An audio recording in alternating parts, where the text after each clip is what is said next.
బ్రతికినా దేవుడి కొరకు బ్రతుకుతాను, చచ్చిపోయినా దేవుడి కొరకే చచ్చిపోతాను అని అన్నాడు. కొంతమంది యేసుక్రీస్తు ప్రభు వారి యొక్క శిష్యుల్ని ఎంత దారుణంగా చంపేశారంటే బ్రతికుండగానే చర్మాన్ని ఒలిచేశారండి.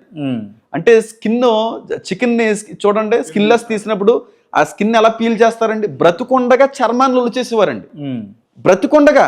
అప్పుడు ఉన్నటువంటి సంఘం ఎక్కడా కూడా పోరాటాలు చేయలేదండి, ఎక్కడా కూడానే ప్రభుత్వాల మీద తిరుగుబాటు చేయలేదండి. దాన్ని బట్టి ఆనందించారు. అలాంటి ధైర్యం మాకు రావాలి, అలాంటి విశ్వాసం మేము పొందుకోవాలి, అంత బలంగా నిలబడాలి దేవుని కొరకు. ఒకవేళ దేవుని నిమిత్తం చచ్చిపోయేటువంటి ఆ పరిస్థితి వస్తే అలాంటి మరణమే పొందాలి తప్ప పిరికివారి వల్ల మేము పారిపోకూడదు. అందుకే పిరికివారు పరలోక రాజ్యానికి వారసులు కారణంది. చంపేస్తారనేటువంటి భయంతో మేము క్రైస్తవులు కాదనే వాళ్ళు వస్తారు ముందు రోజుల్లోనండి. ఈ రోజున ఎలా ఉన్నారు, మేమందరం క్రైస్తవులు. ఇప్పుడు అన్న వాళ్ళందరూ కూడా క్రైస్తవులు అంటే నేను నమ్మనండి. ఒక రోజు రాబోతుంది క్రైస్తవులని చెప్పుకోవడానికి కూడా భయపడి